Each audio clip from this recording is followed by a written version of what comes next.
देंगे ये कुछ दिन और चले देते हैं।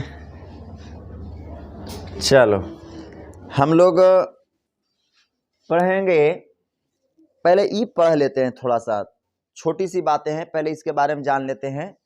नहीं फिर ये गड़बड़ा जाएगा पहले, लेकिन हो सकता है मिट जाए तो फिर हमारा मेहनत करे पड़ जाएगा, इसके लिए डर रहे हैं कि इसको हम बता दें क्या बोल रहा है। हालांकि यह लंबा चलेगा, ठीक है। तो आज इतने बताए हैं तो समझ लेना, फिर कल भी हम प्लांटे ब्रीडिंग पढ़ाएंगे, समझे। क्या कि मिट जाएगा तो फिर हमारा दोहर कामा हो जाएगा। तो इधर देखो, चलो सबसे पहले आज जान लो थोड़ा सा प्लांट ब्रीडिंग क्या है। प्लांट ब्रीडिंग, प्लांट ब्रीडिंग का मतलब, प्लांट का मतलब पादप और ब्रीडिंग का मतलब क्या होता है, प्रजनन। पादप प्रजनन, पादप प्रजनन क्या है।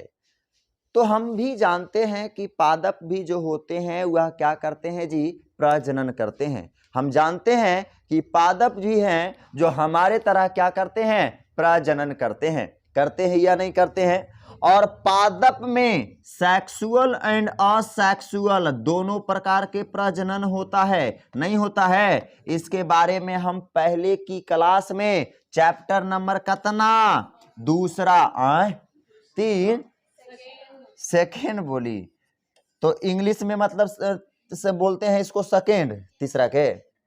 चलो तो चैप्टर नंबर हमने 2 में पढ़ा था, कितना नंबर में, चैप्टर नंबर 2 में हमने पढ़ लिया था कि पुष्प जो होते हैं लैंगिक प्रजनन करते हैं। अगर पौधा पुष्प वाला हो तो लैंगिक करेगा और अलैंगिक दोनों करता है, बताए थे। जबकि कुछ ऐसे पौधे होते हैं जो केवल अलैंगिक प्रजनन करते हैं। लैंगिक वाले पौधे, पुष्प वाले पौधे लैंगिक और अलैंगिक प्रजनन दोनों प्रकार से कर सकते हैं। जबकि बिना पुष्प वाला पौधा केवल और केवल कैसा प्रजनन करता है, अलैंगिक। क्योंकि हम जानते हैं सेक्सुअल रिप्रोडक्शन की प्रक्रिया पौधों में पुष्प की वजह से संपन्न होती है। तो जेरा में पौधा में पुष्पे नहीं रहेगा तो ओरा में सेक्सुअल रिप्रोडक्शन होगा, नहीं होगा। क्लियर। चलिए तो पादप प्रजनन क्या है समझिएगा। न्यू टेक्नोलॉजी, न्यू टेक्नोलॉजी का मतलब क्या होता है, नवीन तकनीक। नवीन का मतलब होता है नया, नवीन का मतलब नया, और टेक्नोलॉजी का मतलब तकनीक। बहुत प्रकार की नई नई टेक्नोलॉजी आते रहती है। तो न्यू टेक्नोलॉजी एंड बुद्धि, बुद्धि, बुद्धि को क्या कहते हैं, विजडम। न्यू टेक्नोलॉजी और अपनी बुद्धि का प्रयोग करके बेस्ट कैरेक्टर का मतलब होता है अच्छे गुण या अच्छे लक्षण, यही ना होगा, अच्छे गुण या फिर क्या कहेंगे, अच्छे लक्षण। अच्छे गुण वाले नई वैरायटी, नई वैरायटी क्या करना, नई वैरायटी के प्लांट उत्पन्न करना, नई वैरायटी के प्लांट उत्पन्न करना क्या कहलाता है, पादप प्रजनन कहलाता है। क्या कहलाएगा जी, पादप प्रजनन कहलाएगा। देखो हमने इसके अंदर जो सेंटेंस बोला है लायक सेंटेंस है। यह देखो क्या कहा कि नवीन तकनीक मतलब नया टेक्नोलॉजी का इस्तेमाल कीजिए और साथ में क्या इस्तेमाल कीजिए, अपनी बुद्धि का इस्तेमाल कीजिए और अच्छे गुण के नए किस्म का पौधा क्या कीजिए, उत्पन्न कीजिए। यही है प्लांट ब्रीडिंग, यही क्या है, प्लांट ब्रीडिंग। अब जैसे कि न्यू टेक्नोलॉजी तुमको हम दे दिए कि देखो भाई साहब ये नया टेक्नोलॉजी है। एक हम नया टेक्नोलॉजी तुमको दिए लाके वॉशिंग मशीन दिए कि देखो आजकल के आधुनिक जमाना का यह न्यू टेक्नोलॉजी है, लो इसको तुम अपने कामों में इस्तेमाल करना, तुमको यह मदद करेगा। तो हम तो न्यू टेक्नोलॉजी तुमको दे दिए, अब तुम्हारी बुद्धि ये काम करना चाहिए कि इसमें कपड़ा खींचना चाहिए कि बर्तन धोना चाहिए, ये तुम्हारा बुद्धि काम करना चाहिए। अब तोरा वॉशिंग मशीन दे दिया, ओकरा में तू ढेर मनी बर्तन डाल के हड़ा दिया कस के ले, तो यह क्या हुआ, बुद्धि तुम्हारा रहा नहीं रहा। अर्थात न्यू टेक्नोलॉजी और अपनी बुद्धि किस तरह से उसका प्रयोग करते हैं, उस बुद्धि का प्रयोग करके अच्छे गुण वाले नए किस्म का पौधे विकसित करना क्या कहलाता है, पादप प्रजनन कहलाता है। क्या कहलाता है, पादप प्रजनन कहलाता है। अब बातें ये है कि पादप में प्रजनन हम करते क्यों हैं, क्यों करते हैं पादपों में प्रजनन, रीजन तो होगा क्यों करते हैं, क्यों करवाते हैं पौधों में प्रजनन। तो देखिएगा एम ऑफ प्लांट ब्रीडिंग, इसका मतलब होता है पादप प्रजनन के उद्देश्य। क्या होते हैं? पादप प्रजनन के उद्देश्य। क्या है पादप प्रजनन का उद्देश्य, ये हमें जानना है। तो देखिए बहुत निम्नलिखित उद्देश्य होते हैं पादप में प्रजनन करवाने का। मेरा मेन मकसद होता है, बहुत प्रकार की मकसदें होती है। जैसे कि एक बातें हम कल ही बोले थे कि हम लोगों भी प्रजनन करते हैं तो उद्देश्य होता है कि हमारा जो बेटा हो आगे जाकर हमारा क्या बने, बैसाखी बने, हमारा सहारा बने। तो पादपों में भी प्रजनन अगर हम करा रहे हैं तो इसमें भी हमारा कुछ उद्देश्य होता है पादप में प्रजनन करवाने के लिए। क्या उद्देश्य है? तो सबसे पहला उद्देश्य हमने आपके सामने लिखा कि पादपों में प्रजनन अच्छे नस्ल के पौधे की प्राप्ति के लिए करते हैं। समझ रहा है बात को? जैसे कि इस साल हमने बीज बोया, इस साल कौन सा चल रहा है जी? 2000 क्या चल रहा है? 22 चल रहा है। क्या चल रहा है? 2022 चल रहा है। अब बताओ 2022 में हमने धान की फसल लगाई। क्या लगाई? धान की फसल। पता चला कि 1 कट्ठा में 3 मन हुआ है। 1 कट्ठा में 3 मन। 3 मन का मतलब जानते हो ना? कै किलो रे? 3 मन के मतलब कै किलो? बोलो हैं? कर दी, देखी ना? कै किलो रे? देखी, शांत रही। कै किलो रे?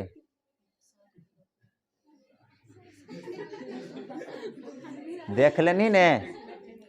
अब बताही यह सब कहो जी,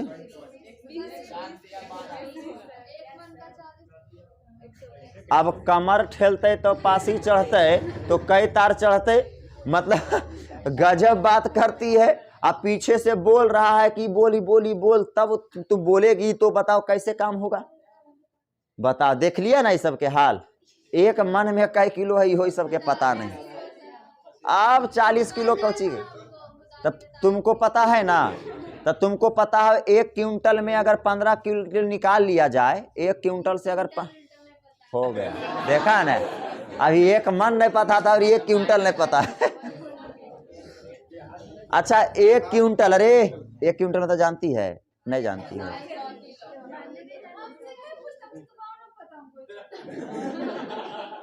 तो लगा हो नहीं, अलग ग्राह पर के आदमी ये हो। एक तो हमारा बातें सुन के अजीब लगता है, हमरा से काहे पूछते हैं? अलग गोला पर से आई है, जहां से पीके साहब आए तो वहीं से आई है। चलो देखो देखो भाई, महान महान लोग हैं, महान देश के महान लोग। इधर देखो, चलो इधर देखो, बहुत जानती है तू सब। अच्छा बात है, ये सब बिल्कुल होना चाहिए, ये सब गुण तो ऐसे भी होना चाहिए ही। एम ऑफ प्लांट ब्रीडिंग क्या होता है सुनो। तो हमने कहा कि 2022 में 1 कट्ठा में एक जमीन का होता है जी, कुछ हिस्सा होता है, कुछ भाग होता है। कौची बोलियो? हमरा तो ले बोलूं में अजीबियन लगा, जब जानवे नहीं करे हैं तो कौची बोलियो कट्ठा या पट्ठा। जैसे कि इतना जमीन है, चलो सुनो सुनो, इतना जमीन लो, कट्ठों ने जाना ही तब ऐसे करके बातें पकड़ते भूतरवियन बातें पढ़ते। जैसे कि इतना जमीन है, शांत रहो, इतना जमीन है, तो मेरे पास इतना जमीन में, ध्यान से सुनेगा, एक बार में सारा पॉइंट क्लियर होगा। इतना जमीन में हमको इस साल कितना? 2022, मात्र इतना जमीन में हमें करीब करीब 30 केजी अनाज मिला। कितना अनाज मिला? 30 केजी। और केजी का भी फुल फॉर्म जानती है कि वो नहीं जानती है? जानती है? कौन होता है? देखे नहीं ना, एकदम गत गिरा दल के हाथ। अरे ये बटखारा होता है। बटखारा मतलब जानती है? कैसे पढ़ाया जाए लोग को? अरे तौले वाला एगो होवो है ने, ढेला होवो है। तौले वाला एगो ढेला होता है। चलो बस इतना समझो। अब तौले वाला एगो ढेला होता है, ध्यान दो, चलो इधर ध्यान दो। तो इतना जमीन में 2022 में कितना हुआ जी? 30 केजी धान हुआ। और हमारे घर के जनसंख्या था, हम थे मतलब हम थे, ठीक है, और हमारी मम्मी थी, अर्थात हम कह सकते हैं पेरेंट्स थे। क्लियर? हम थे और पेरेंट्स थे, मम्मी पापा और हम थे। तो ये दोनों में इतना जमीन में 30 केजी अनाज क्या किया ना, हमको इस खाने की पूर्ति कर दिया। अब आ गया साल 2000 क्या आ गया, 23 का आ गया। अब 2023 में हम बैठल तो नहीं रहेंगे, क्या हमने प्रजनन कर दिया, हम भी प्रजनन कर दिए और एक किस्में क्या कर दिया, बढ़ा दिया। अब कितनी लोग हो गए, 4 लोग, समझ रहे हो। अब 4 लोग हो गए, जमीन तो इतना ही है, ऐसा नहीं कि एगो बढ़ गया तेरा खींच के लंबा कर देंगे, नहीं करेंगे। क्या हुआ,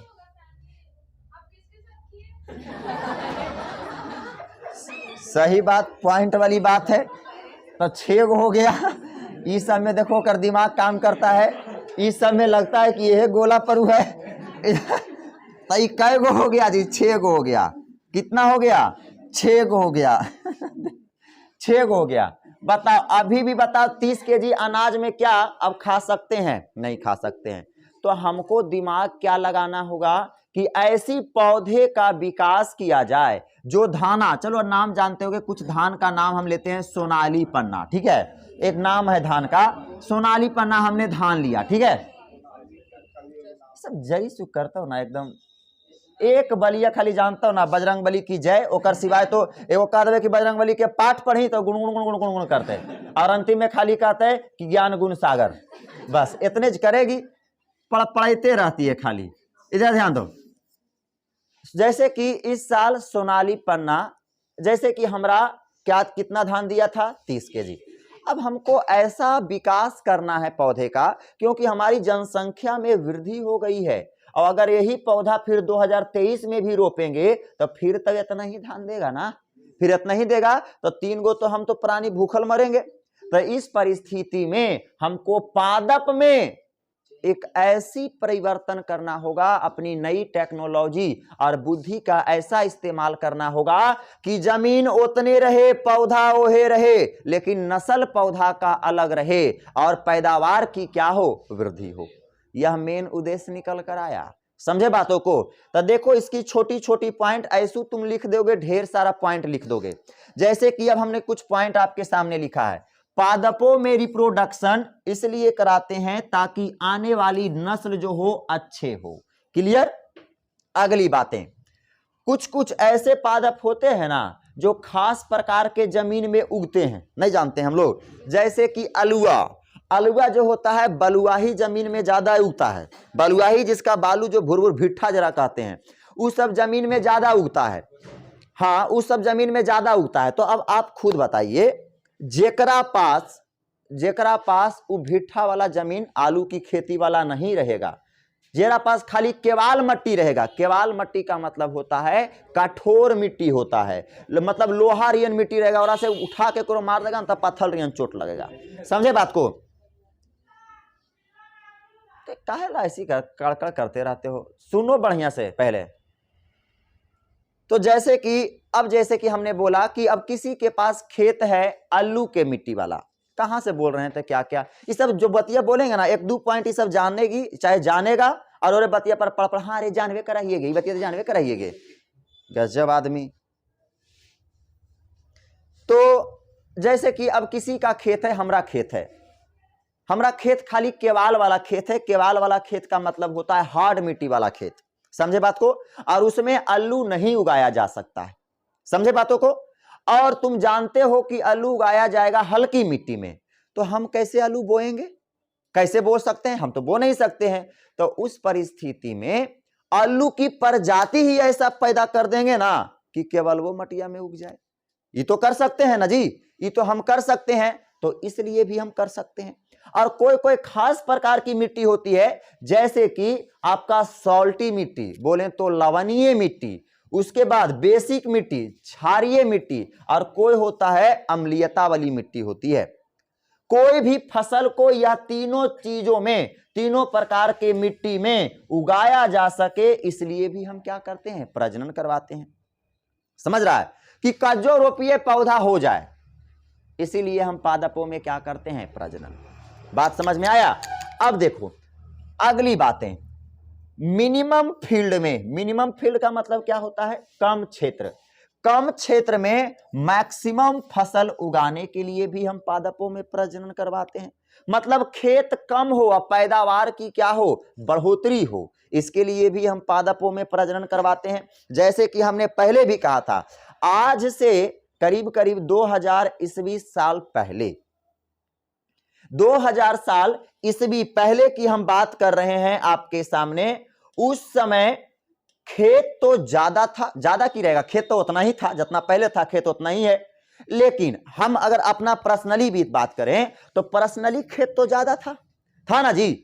जैसे कि हमारे पास इतना बड़ा खेत थे, इतना बड़ा खेत था, धीरे धीरे हमारी प्रजाति आई, पीढ़ियां आई, तो यह खेत का क्या होते चला गया, बंटवारा होते चल गया। तो इतना बड़ा खेत में भी हमारे जो परदादा रहे होंगे वह रोटी के लिए तरस रहे होंगे, वह रोटी के लिए क्या हो जाते होंगे, तरस जाते होंगे, नहीं तरसते होंगे, क्योंकि उस टाइम टेक्नोलॉजी डेवलप नहीं की थी। जमीन था, हालांकि जमीन उतना ही था, ये तो डिवाइड ना हो रहा है। ऐसा थोड़ी है कि भारत के इतना हेक्टेयर जमीन फैला हुआ है तो आने वाला समय में कम जाएगा, ऐसा तो नहीं है, और जहां तक बढ़वे करेगा, क्योंकि आपका हालांकि देखो अभी बहुत जल्द फिर युद्ध घमासान छिड़ने वाला है पाक और इंडिया के बीच में। कहां छिड़ेगा, तो वह जम्मू कश्मीर के बॉर्डर पर, क्योंकि जम्मू कश्मीर के बॉर्डर में देखो, हमको ध्यान में नहीं है, हालांकि ऑनलाइन चल रहा है, हम कुछ बोल नहीं सकते हैं। देखो हालांकि हमको ध्यान में नहीं है, लेकिन जम्मू कश्मीर का बहुत सा जमीन, पिछला ग्राफ को अगर देखा जा रहा है तो जम्मू कश्मीर का जमीन बहुत लंबा जमीन है, जिसमें क्या हुआ है ना कि कुछ भाग जो पाकिस्तान से लड़ाई के समय उस टाइम क्या हुआ है ना कि उसके पोक वाला में, पोक वाला हिस्सा में, पाकिस्तान के पोक वाला हिस्सा में चला गया है। अब हम लोग का ग्राफ बता रहा है, ग्राफ क्या बता रहा है, ग्राफ यह बता रहा है कि हम लोग का कुछ जमीन जो है, जैसे कि हम चलो इतना देखो, हमने बताया कि ये देखो भाई मेरा जमीन 7 बीघा है। कितना जमीन है, 7 बीघा है। मेरा ग्राफ बता रहा है, मेरा हर एक चीज देख रहे हैं, कागज पत्तर देख रहे हैं, तो 7 बीघा जमीन बता रहा है। लेकिन जब नपैया कर रहे हैं तो ये 3 बीघा निकल रहा है, तो ये 4 बीघा गया कहां, दिमाग काम कर रहा है, 4 बीघा कहां गया, तो यह 4 बीघा घुसल है पाकिस्तान में। समझ रहा है बात को, यह कितना हेक्टेयर जमीन है ध्यान में नहीं है प्रॉपर, हमको कितना किलोमीटर वर्ग हेक्टेयर में फैला हुआ है हमारा जम्मू कश्मीर, जिसमें से कुछ हेक्टेयर भाग घुस गया है वो। समझ रहा है, तो इतना आसानी से कुछ अगर हथिया लिया कोई इंसान तो इतना आसानी से तो देगा नहीं। तो उधर अब बहुत जल्द राजनाथ सिंह जो हैं हमारे रक्षा मंत्री हैं, वह भी डायरेक्ट ऐलान बहुत प्रकार की बातें कह दिए हैं कि वह जमीन हम लेकर छोड़ेंगे और इसके लिए हमारी सेना एवं तत्पर है लड़ने के लिए। तो घमासान युद्ध भी बहुत कस के छिड़ने वाला है। उसके बाद चाइना के तरफ भी 1962 के युद्ध में, जब चाइना के साथ हमारा युद्ध हुआ था 1962 में, तो उस टाइम भी क्या हुआ कि चाइना ने हमारी जमीन को हथिया ली है। तो उस टाइम तो हमारा भाई समस्या था, प्रॉब्लम था, तो तू जीत लिया, थोड़ा बहुत किसी तरीके से तुम कर लिया। लेकिन आज हमारे पास आर्थिक व्यवस्था भी मजबूत है और साथ ही साथ प्रशासनिक कार्रवाई भी मजबूत है। यहाँ का हर एक चीज आज के समय में दूसरे कंट्रीज की अपेक्षा ज्यादा बढ़िया होते दिख रहा है, इस सिवाय 1-2 कंट्रीज को छोड़कर। समझ रहा है बात को, सारा कुछ बेटर है। तो जमीन तो इतना आसान से कोई छोड़ देगा नहीं, समझ रहा है बात को, अपन जमीन कैसे कोई छोड़ देगा। तो यह अब बहुत बड़ा लड़ाई इधर सबसे पहले पाकिस्तान से होगा, उसके बाद फिर चाइना में भी जमीन है, उससे भी लड़ाई बहुत जल्द होने वाला है। समझे बात को, और हम कने चल गए इधर से जमीन से उन्हें हम चले गए। चलो तो समझ रहा है ना, मतलब अब जमीन की बंटवारा, पहले देखो इतना जमीन था जी, इतना जमीन में भी हमारे बाबा परदादा रोज रोटी के लिए तरस रहे थे। लेकिन आज मेरे पास इतना ही जमीन है, भर लेदा रोटी खा रहे हैं और गैयो भैंसिया के खिला रहे हैं कि नहीं खिला रहे हैं। तो यह क्या है, न्यू टेक्नोलॉजी का एक बढ़िया सा उदाहरण है कि नहीं है। पादपों में प्रजनन का उदाहरण है। अगर पादपों में नई नई किस्म की फसलें अगर हम लोग नहीं उत्पाद करते तो आज हम लोग का भी हाल उससे भी बदतर होता, क्योंकि जनसंख्या भी बढ़ गई। पहले के आदमी तो तार फेदा चुन के खा लेता था, आज तरवों के लिए मार होता, गोली बंदूक चल जाता। समझ रहा है बात को। लेकिन हम लोग की बुद्धि और नई टेक्नोलॉजी का इस्तेमाल ऐसा कर दिए हैं कि इतना जमीन भी नहीं होगा ना तो आने वाला समय में इतना भी होगा ना तो इतना से ज्यादा इतना ही में फसल उगेगा।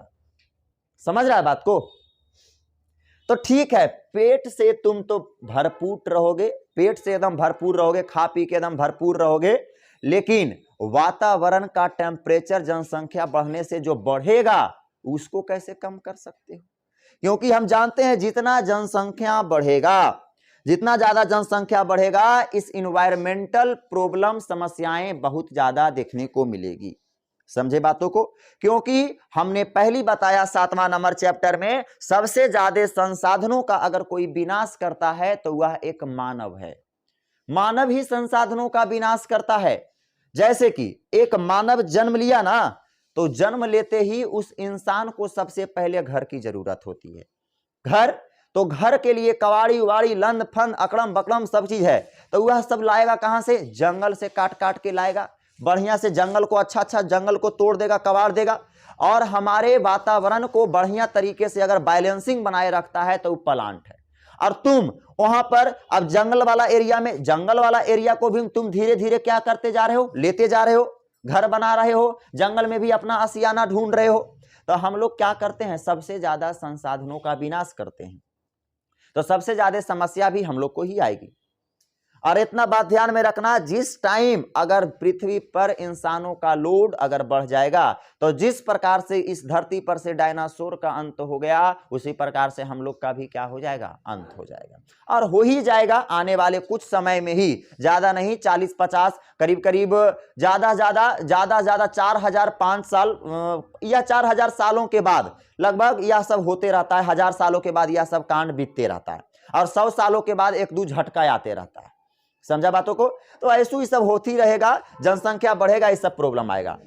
तो यह जो आज तुम कम जमीन में जो अच्छा फसल उगा रहे हो, यह नई टेक्नोलॉजी का ही क्या है? एक अच्छा सा उदाहरण है। बात समझ में आया? दूसरी बात इधर ध्यान दो, अगली हम किस लिए करते हैं जी? अगली रोगों से। जैसे कि इस बार फसल हमने कोई बोया, रोगों से क्या हो गया? जड़िया पेड़वे खा लिया, रोग लग गया, खैरा थैरा रोग लग गया, और पैदावार की वृद्धि नहीं हुई।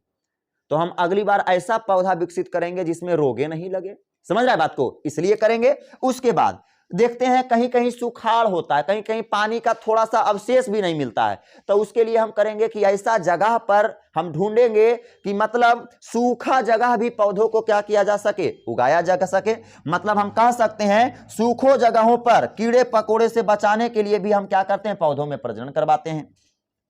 कम क्षेत्र में अधिक फसल के लिए करते हैं। उसके बाद फसल को जल्दी पकने के लिए, अब कोई ऐसा फसल है हमने बोया और करीब करीब वो 1 साल में फंसा, नहीं तो 2 साल में फंसा, तो हमारा जमीन को फंसाए नहीं रख ले है, अपने पकने के लिए 2 साल जमीन को वह क्या किए हुए है? फंसाए रखा है।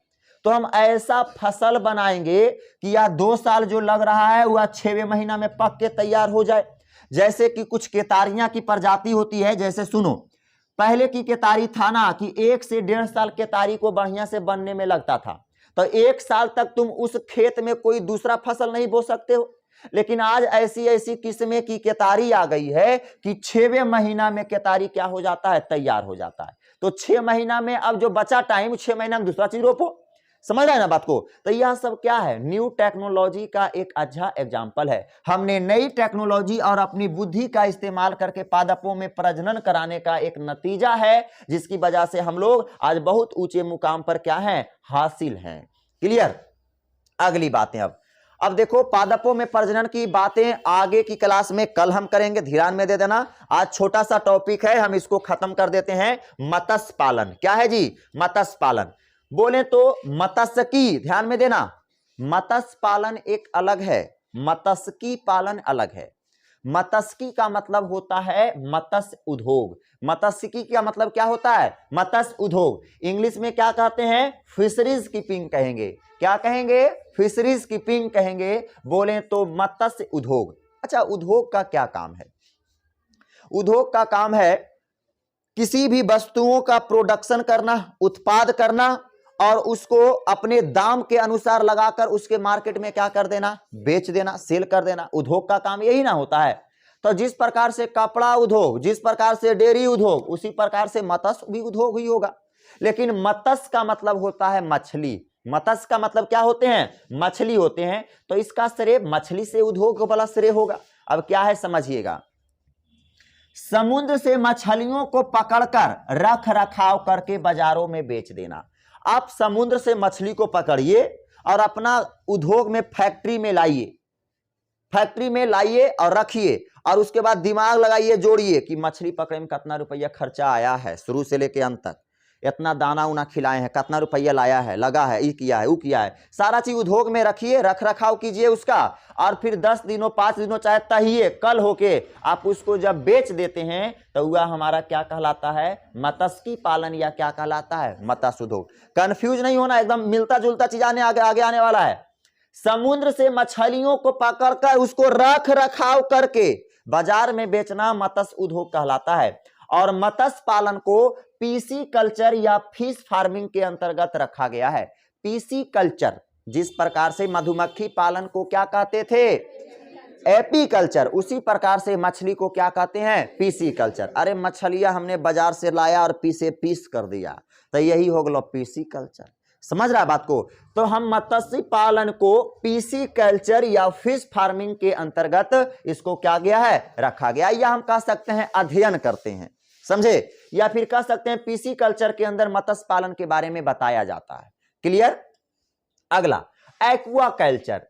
एक्वा का मतलब होता है जल। एक्वा का मतलब क्या होता है, जल। और कल्चर का मतलब होता है कृषि। कल्चर का मतलब क्या हो जाएगा, कृषि, मतलब जल कृषि।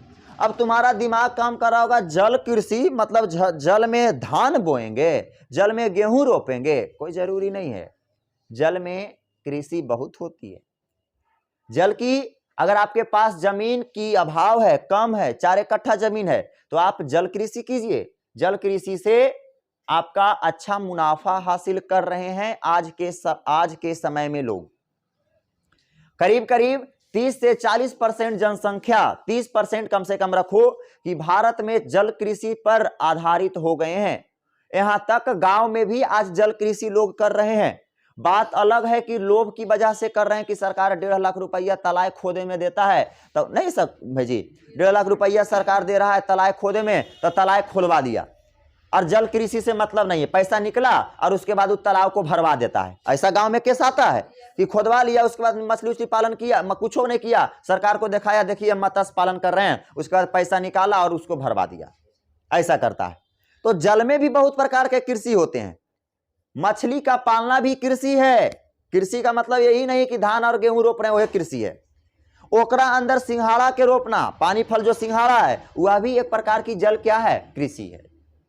तो देखिए जल कृषि में क्या है, तालाब के अंदर अलग अलग मछलियों, जीवों और प्लांट को रोपकर या पकड़कर वृद्धि करवाना क्या कहलाता है, जल कृषि कहलाता है। जगह जगह से हमने क्या किया, हमको लगा ना कि हमारा पास 5 कट्ठा खेते हो, परिवार लंबा हो, 5 कट्ठा में कैसे परिवार मेरा चलेगा। हम ऐसा क्यों नहीं कर देते हैं कि 5 कट्ठा में हम तालाब खोदवा देते हैं और इस तालाब में मछली पालन करेंगे, उससे ज्यादा बेटर रहेगा। 5 कट्ठा में हमने तालाब खोदवा दिया और उसके अंदर जगह जगह से बहुत प्रकार की मछलियां डाल दिया, रेहू डाल दिया, कतला डाल दिया, जासर डाल दिया, मांगुर डाल दिया, टेंगरा डाल दिया, गरई डाल दिया। यह सब मछलियां की प्रजातियां हैं, सबसे समझे। यह सब सभी मछलियों को क्या कर दिए, लाके डाल दिए। कछुआ डाल दिया। कोई भी जीव है जिसको हम बेचकर कुछ खा सकते हैं, कुछ रुपया आमदनी हमारी हो सकती है, समझे बातों को। या फिर हम उसमें सिंघाड़ा रोप दिए। ये सब क्या है, उसके अंदर पालकर तुम बहुत दोनों के दोनों पूरा दम कर रही है, लंथन रहे, इग्नोर मारते हैं, फिर भी तुमको क्या लगता है कि सर इग्नोर मार रहे हैं मतलब डर गए हैं। अधेड़ होल जा रही है या पते नहीं है कि कैसे। चलो इधर देखो, तालाब के अंदर अलग अलग मछलियों और जीवों या फिर पादपों को पकड़कर उसमें वृद्धि करवाकर, वृद्धि कराना ही क्या कहलाता है जी, जल कृषि कहलाता है। क्या कहलाता है, जल कृषि कहलाता है। जैसा हर एक प्रकार के आप मछलियों को पकड़िए, तालाब में डालिए और उसको वृद्धि करवाइए, थोड़ा सा बड़ा करवाइए, उसके बाद निकालिए और बेचिए, तो आपको पता चलेगा कि 5 कट्ठा में जितना धान नहीं हो रहा था ना, उतना हमको मछली पालन से रुपया हो रहा है। तो यह हमारी क्या है, जल कृषि है। यह क्या कहलाती है, जल कृषि कहलाती है।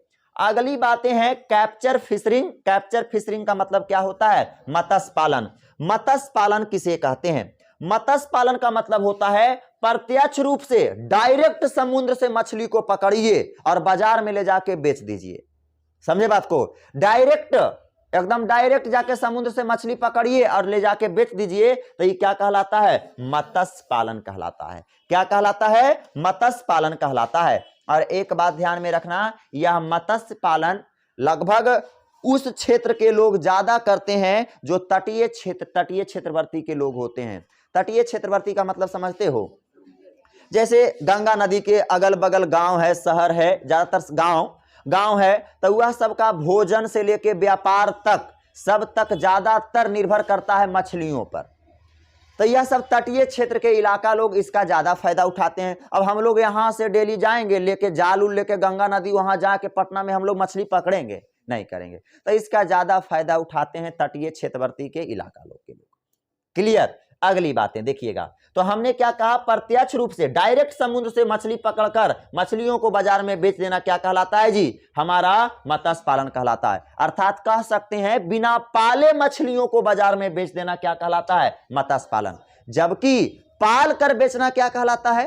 मत्स्य उद्योग। वो क्या कहलाता है? मत्स्य उद्योग। दोनों वही काम है, खाली ये वो पाल के बेच रहा है तो मत्स्य उद्योग, अब बिना पाले बेच रहा है तो क्या कहलाता है? मत्स्य पालन। बात समझ रहा है? अगली बातें देखिएगा। पूरे विश्व की अगर बात किया जाए तो पूरे विश्व में समुद्री जल जीवों से अपना आहार बनाने में भारत का 6वां स्थान आता है। कैमा स्थान आता है जी? कहने की यार नहीं लिखा लगता है। हाँ, पूरे विश्व में जल भोज पदार्थ को खाने में भारत का कैमा स्थान आता है? 6वां स्थान आता है। मतलब कह सकते हैं समुद्री जल जीवों को पकड़कर खाने में भारत कैमा स्थान ले चुका है? 6वां स्थान। अगली बातें देखिएगा। अगली बातें, सबसे ज्यादा मछलियों को खाने वाले तटीय क्षेत्र के लोग होते हैं, अर्थात नदी समुद्र के बगल में रहने वाले गांव के लोग। क्या हमने अभी बोला ना कि तटीय क्षेत्र के इलाका के लोग इसका सबसे ज्यादा फायदा उठाते हैं। इसका व्यवसाय ही उसी चलता है जी, जिसको हम कहते हैं केवट नहीं, उसको मल्हार कहते हैं। मछली को पकड़ने मल्हार कहते हैं ना। हाँ, तो जो मछलियों को पकड़ता है, बेचता है और उसी को खाकर रहता है, वह सब मल्हार होता है। अगल बगल में रहेगा और फटाक से जाएगा, जैसे कि भोरे जाके पकड़ लिया मछली को, फिर उसको बेच दिया और अपनों बनाया, खाया पिया, तो यह सब ज्यादा होता है मल्हार, उसको हम कहते हैं। शायद मछलियों को पकड़कर बेचने वाला का काम करता है ज्यादातर। अब इधर ध्यान रखना। अब एक बात आती है मछलियों से संबंधित है, कहेगा मछलियों से इनमें से कौन सी क्रांति संबंधित है? तो कौन हो जाएगा? नीली क्रांति। नीली क्रांति को क्या कहते हैं? Blue revolution. क्या कहेंगे? ब्लू रेवोल्यूशन का मतलब नीली क्रांति। क्या हो जाएगा? नीली क्रांति। देखो, नीला का संबंध समुद्र से है। नीला का समुद्र कहां से है? समुद्र से। समुद्र के पानी का रंग कैसा होता है? नीला। तो वहां से संबंध है हमारी नीली क्रांति बोले तो ब्लू रेवोल्यूशन का। कहां से है जी? समुद्र से हमारा है, समुद्र से संबंध है, क्योंकि समुद्र का पानी का रंग कैसा होता है? ब्लू। अब देखिए, समझिएगा क्या है नीली क्रांति। भारत में नीली क्रांति हरिलाल चौधरी और अरुण कृष्णन को माना गया है। इसकी शुरुआत 7वीं पंचवर्षीय योजना 1985 से 1990 के बीच में लाया गया था और कहा गया था कि समुद्री जीव या मछलियों को पकड़कर आय से दुगने दामों पर बेचना है। यही हमारा क्या है? हमारा नीली क्रांति है। हमने कहा नीली क्रांति का उद्देश्य जाता है हरिलाल चौधरी और किनको जाता है जी? अरुण कृष्णन को। किनको जाता है? अरुण कृष्णन को। यही दोनों एक ऐसे थे जिन्होंने कहा था कि हमारे समुद्री जीवों को पकड़िए और आय से दुगने दामों पर बेचिए। समझे बात को? यही हमारा क्या कहलाता है? जल क्रांति। इसको लाया गया था कब? तो लाया गया था 7वीं पंचवर्षीय योजना, अर्थात 1985 से 1990 के बीच में। अच्छा, पंचवर्षीय योजना का मतलब समझते हो? पंचवर्षीय योजना का मतलब होता है, समझना जरा, हाँ, 5 वर्ष। 5 वर्षीय का मतलब होता है 5 वर्ष। 5 वर्षीय का मतलब क्या होता है जी? 5 वर्ष। देखो समझना थोड़ा सा बातें पहले। 5 वर्षीय का मतलब होता है 5 वर्ष। हम जानते हैं कि हम लोग जो सरकार चुनते हैं वह 5 सालों का चुनते हैं। लोकसभा हो चाहे विधानसभा हो, दोनों में जो सरकार हम जो चुनते हैं वह 5 सालों के लिए चुनते हैं। कितने सालों के लिए? 5 सालों के लिए। तो जो भी सरकार आती है तो 5 सालों के लिए देश में आर्थिक सुधार के लिए हर एक सरकार अपना अपना योजनाएं बनाती है, उसे ही क्या कहते हैं, पंचवर्षीय योजना। जैसे कि अभी भारत सरकार में अभी कौन है, नरेंद्र मोदी हैं, तो नरेंद्र मोदी का भी पंचवर्षीय योजना चल रहा है। अब उनकी भी कुछ टारगेट है कि 5 सालों में देश की अर्थव्यवस्था कैसी रखनी है, क्या करना है, नहीं करना है, यह सभी चीजों को लेखा जोखा किया जाता है। तो यह सातवीं, उसी प्रकार से यह 7वीं पंचवर्षीय योजना था। मतलब देश आजाद कब होल की हल, 1947। कब हुआ था, 1947 में। तो 47 के बाद हर एक 5 साल पर पंचवर्षीय योजना, 5 साल 5 साल 5 साल, तो ऐसा 7 बार हुआ, तो जाके 1985 हुआ। समझे बात को। हालांकि हम लोग जानते हैं कि पहला बार के जो प्रधानमंत्री हमारे रहे हैं, निर्विरोध चुने गए हैं, अर्थात इसमें जनता का समर्थन से पहला बार प्रधानमंत्री नहीं बने थे। जैसे कि पंडित जवाहरलाल नेहरू के क्या तुम्हारे दादा और परदादा वोट देके उनको बनाए थे, नहीं, उनकी टीम के द्वारा लगा था। महात्मा गांधी, ये सब उनके टीम में सभी लोग महान महान आदमी थे, उनको लगा कि यह लायक है, प्रधानमंत्री बनने लायक है, इसको बना लो।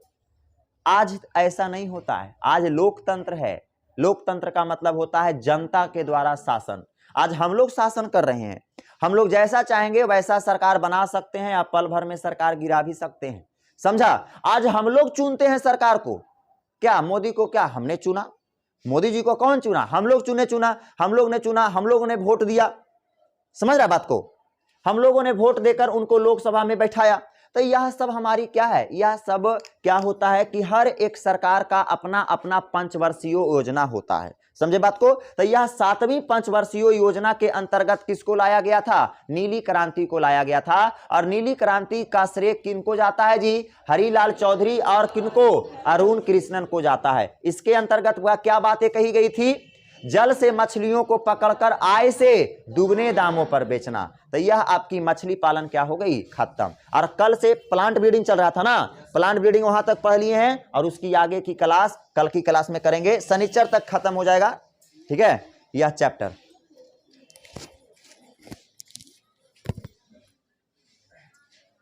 और सभी लोग लिखे हो कि नहीं लिखे हो, चलिए निकालिए।